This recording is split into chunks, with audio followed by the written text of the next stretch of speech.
शब्दों की सीढ़ी। हमेशा की तरह शंकरन अपनी पेंशन निकालने बैंक गए। वहां रंगन को कैश काउंटर पर देखकर उन्हें बहुत आश्चर्य हुआ। अरे, ये इस जगह तक कैसे पहुंच गया? शंकरन को पुराने साल याद आए जब वो त्रिची में 8वीं कक्षा के अध्यापक थे।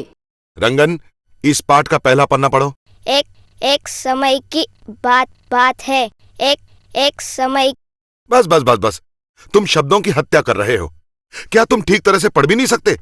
तुम एक मूर्ख लड़के हो, एकदम मूर्ख।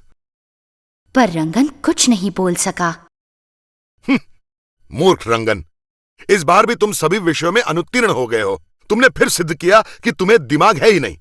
अरे मूर्ख, क्या तुम कुछ भी ठीक से नहीं कर सकते? कभी तो दिमाग लगाओ, तुम कभी नहीं सुधरोगे। पर अपनी दुर्बलता के कारण रंगन कभी कोई जवाब नहीं देता था। सभी उसे मूर्ख रंगन कहकर पुकारने लगे। तुम कभी अपना मुंह खोल के बोलते क्यों नहीं मूर्ख? मैं तो तुमसे तंग आ चुका हूं। मैं तुम्हें सलाह देते देते तंग आ चुका हूं। मूर्ख, एकदम मूर्ख, तुम कभी नहीं सुधरोगे।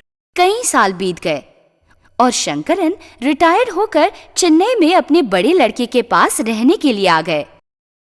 हर महीने वो बैंक में अपनी पेंशन निकालने जाते थे और इस बार उन्होंने रंगन को देखा।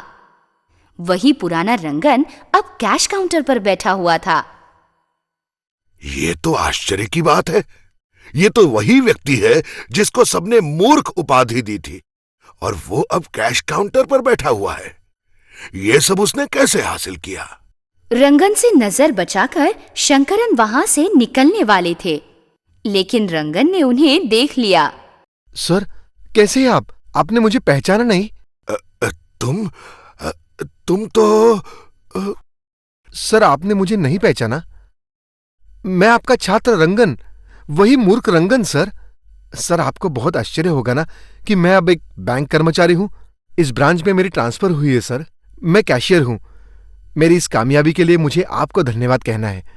आपको याद है सर कि आप मुझे पहले मूर्ख कह के बुलाते थे? असल में उस वक्त मुझे बहुत गुस्सा आता था सर, लेकिन फिर मैंने सोचा कि जरूर मैं मूर्खों जैसा व्यवहार करता हूं और दिखता भी हूं जो आप मुझे मूर्ख बुलाते हैं। अब मुझे यह सिद्ध करना था कि मैं मूर्ख नहीं हूं, और इसी बात ने मुझसे कठोर मेहनत करवाई और कुछ बना दिया। कोई भी चीज मुश्किल नहीं है। मैंने ठान ली कि कुछ भी करके उस मूर्ख की उपाधि को हटाना है और संसार को यह दिखाना है कि मैं कठोर मेहनत करके कुछ भी हासिल कर सकता हूं।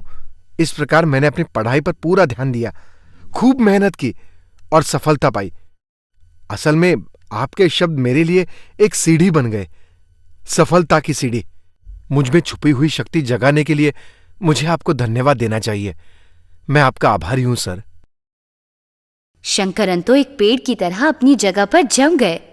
उनके चेहरे पर आश्चर्य था, लेकिन उसके साथ बहुत सारा आनंद भी था।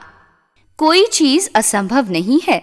अगर दृढ़ निश्चय और कठोर मेहनत हो तो कोई भी व्यक्ति जीवन में सब कुछ पा सकता है।